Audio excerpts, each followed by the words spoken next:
Start. आदरणीय महोदय, हिंदी के लिए यह अवश्य ही गौरव का विषय है। उसे भारतीय संविधान ने अखिल भारतीय भाषा का स्थान दिया है। इससे हिंदी भाषियों और हिंदी से संबंध रखने वाली सभी संस्थाओं का दायित्व बहुत बढ़ गया है। संविधान में हिंदी को यह ऊंचा स्थान दिए जाने का विशेष कारण यह था कि इसके जानने और बोलने वालों की संख्या भारत की दूसरी भाषाओं के जानने वालों से कहीं अधिक है। उन भाषाओं का भी अपना गौरवपूर्ण साहित्य है और उनके बोलने वाले अपनी भाषाओं के साथ प्रेम रखते हैं और उन पर गर्व करते हैं।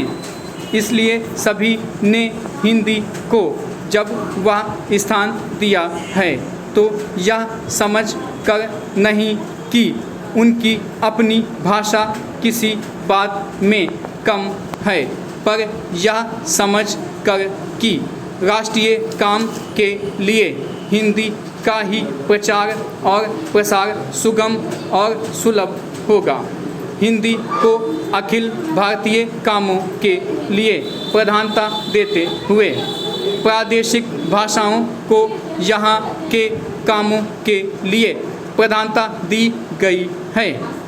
इसलिए यह अनिवार्य है कि जहाँ हिंदी का प्रचार हो वहाँ प्रादेशिक कामों के लिए स्थानीय भाषाओं को भी प्रोत्साहन दिया जाए और वे अपने सीमित क्षेत्र में अपना काम सुचारू रूप से करें। शायद यह कहना भी अनुचित न होगा कि हिंदी भाषी राज्यों में तो हिंदी का वही स्थान होगा जो किसी भी प्रादेशिक भाषा का उसके अपने राज्य में, पर अन्य भाषा भाषी राज्यों में सीमित काम और अखिल भारतीय क्षेत्र में प्रायः सभी काम हिंदी द्वारा किए जाएंगे।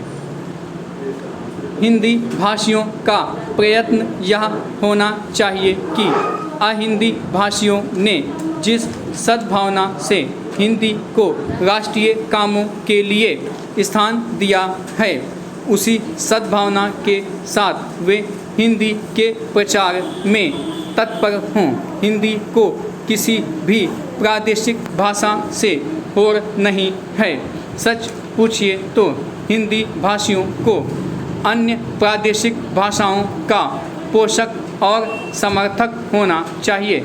जिस प्रकार अहिंदी भाषी हिंदी के पोषक और समर्थक होना चाहते हैं, हिंदी भाषियों के व्यवहार और आचरण से यदि कहीं भूल से भी यह आभासित हुआ कि हिंदी अन्य सभी भाषाओं से अधिक समृद्ध, अधिक परिपुष्ट साहित्य वाली या प्राचीन तथा नवीन विचारों और भावों को व्यक्त करने में अधिक शक्तिशाली भाषा है और इसलिए इसको अधिकार है कि अखिल भारतीय राष्ट्रीय कामों के लिए या राष्ट्रभाषा मानी जाए, तो इसका फल यह होगा कि अन्य भाषा भाषी हिंदी के प्रति ईर्ष्या करने लगेंगे और जो संविधान चाहता है वह काम पूरा नहीं हो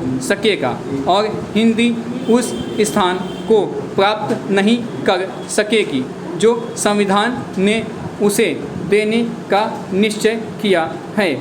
दूसरे शब्दों में हमें हिंदी का प्रचार नम्रतापूर्वक करना चाहिए। मुझे यह कहते हुए बड़ा हर्ष होता है कि इस दिशा में नागरी प्रचारी सभा का दृष्टिकोण सदा से व्यापक और उदार रहा है। सभा के पदाधिकारियों तथा कार्यकर्ताओं ने सदा ही अन्य भारतीय भाषाओं का समुचित आदर किया। यह सभा की परंपराओं के अनुकूल ही है कि हीरक जयंती के उपलक्ष्य में एक प्रकाशन योजना बनाई गई है।